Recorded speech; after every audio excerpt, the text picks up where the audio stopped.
Apart from the Great Doomsday Book, we have virtually no written evidence at all of Dry Drayton in its earliest years.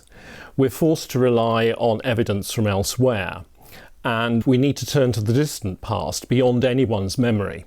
Or, to quote Margaret Gifford, a widow of Dry Drayton who lived in the 16th century, we must go back to time out of mind. It's difficult to imagine the village and surroundings of Dry Drayton in any other way than they are today. If you were asked to describe the village as it was 50 years ago, that would be reasonably easy. Or 100 years ago, a bit more difficult. Or 500 years ago, very difficult, I think. Could you do it? What about 1,000 years ago? 5,000 years ago? 10,000 years ago? Chances are you'd find it almost impossible to imagine away all of the familiar things that you know and have seen.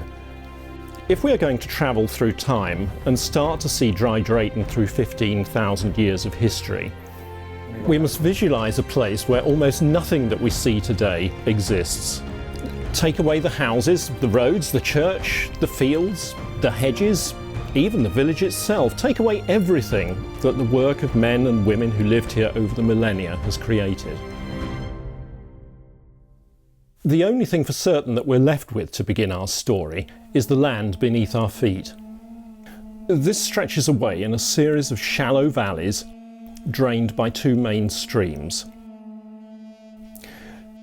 It's very likely that this landscape would have been covered by a deciduous woodland or forest, in some areas dense, in other areas much more open and containing a vast range of flora and fauna. And at first sight, the area would look relatively untouched by the hand of man. But if you looked around a little more carefully, you might just find traces of human activity. In some places, you might see remnants of a fire, or an area where stone tools had been worked. Another where animals had been butchered, or places even where traps had been set. We would now be back in the Stone Age, the period of the earliest known human occupation of Britain. What you would not see, or might only see if you came at the right times of year, were any people. This would have been because the area around Dry Drayton, from the start of the Mesolithic about 12,000 BC, would probably only have been used by nomadic groups of hunter-gatherers who on a seasonal basis moved around a wide region. Once they had taken what they needed, say game or forest crops, these groups would have moved on to another place, perhaps a different part of the forest, perhaps to the fen edges, or perhaps even further afield. Until about 6000 BC, just before the Neolithic, Britain was connected to mainland Europe. It's thought that landslides in Norway triggered one of the biggest tsunamis ever recorded, when a landlocked sea in the Norwegian Trench burst its banks. The water released struck Britain with such force that it travelled miles inland, turning low-lying plains into what is now the North Sea, and Britain into an island. At the time, the population may have been no more than a few thousand. But later, as the population increased, the resources of the forest would have come under more pressure, and perhaps even have been gradually exhausted. People may have become more territorial, to preserve traditional hunting areas, for example, and this may have led to groups becoming much more settled and establishing more permanent settlements. They would gradually have cleared forest and wood for fires and buildings, at the same time as the transition to limited agriculture took place, perhaps around 6,000 years ago.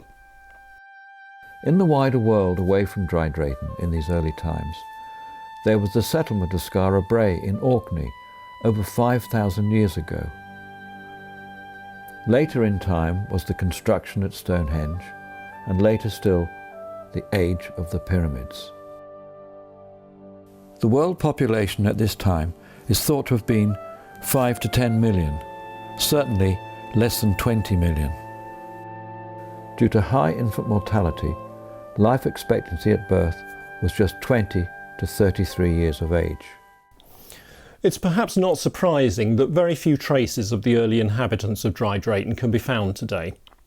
Most of their living sites have been destroyed by several thousand years of subsequent farming activity, And certainly their perishable possessions, which will have long since decayed because they were made of wood or leather, will have gone completely. However, a few of their stone tools and flakes from their manufacture have been found in Dry Drayton and the surrounding area, implements that would have been used for hunting, scraping skins and making wooden tools.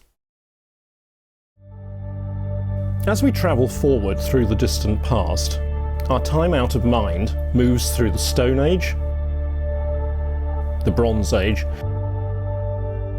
and into the following Iron Age,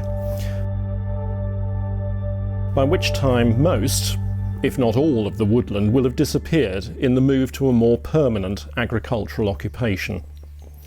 There are signs of Iron Age farming settlements in Madingley, above the Cambridge Road by the American Cemetery, and also in that part of Dry Drayton which is now Bar Hill.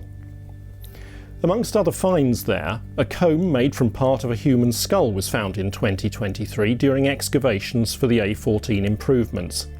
This made international news and is one of two similar combs found in the Cambridge area, perhaps part of a local ritual practice. So our story, which has covered over 10,000 years so far, brings us to 2,000 years ago, when Julius Caesar made the first Roman incursions into Britain. He compiled accounts, and in these we find the earliest surviving significant eyewitness descriptions of the people, culture, and geography of our land. It would, however, be many more centuries before the existence of Dry Drayton and its inhabitants was recorded anywhere at all. Soon after their conquest of southern Britain, the Romans established a garrison at Cambridge, or Durolipons as it may have been known, adjacent to an existing Iron Age settlement on the top of Castle Hill. These military positions all over England are likely to have been connected quite rapidly by a complex of major roads, and the inhabitants of the settlements close to Dry Drayton would have been well aware of their construction. The northern boundary of the parish, the A14, from Cambridge to Godmanchester, forming part of that system. Perhaps the area may have been part of the revolt by Queen Boudica against Roman rule in the early 60s AD, and will have seen many troop movements along the road.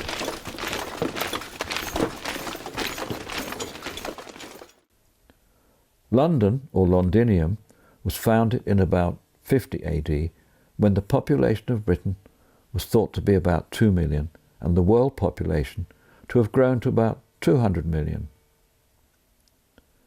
Turning back now to Dry Drayton, we would find very few people at this time. Most Iron Age settlements in this area seem to have been quite small. Groups of round, thatched huts, perhaps belonging to kin groups, set within ditched field systems rather than what we would today recognise as villages. These settlements would almost certainly have transitioned into the period of Roman occupation with little immediate change, their inhabitants gradually acquiring Roman objects and being integrated into the Roman economy. Life for most of the local population would have settled down to a peaceful, if simple, life dependent on the seasons of agriculture, and this was reflected in their settlements locally. Small fragments of Roman pottery were found during an archaeological dig on the site of the park in 1979, but were too small and abraded to suggest settlement in the immediate area of the present village. In the mid-1900s, Roman coins and pottery were discovered in Chivers orchards on the hill above Dry Drayton. This probably represents a small Roman farm site, and this may even have been the origin of the name of the village in Saxon times, Drayton, farm on the hill, if we're to believe place name experts. So far we've been making very broad guesses about our village in the distant past because there were no written sources that even mention our area. But what we do know is that the demise of the Western Roman Empire and the loss of Roman control from Britain in the years after 400 AD heralded a very long period of change and development for Britain, politically and socially. What does follow through the centuries of the Middle Ages are many generations of peasants in Dry Drayton who've left no record of themselves or their works. But eventually, as time passes, the village starts to appear in written accounts, but therein lie many, many other stories.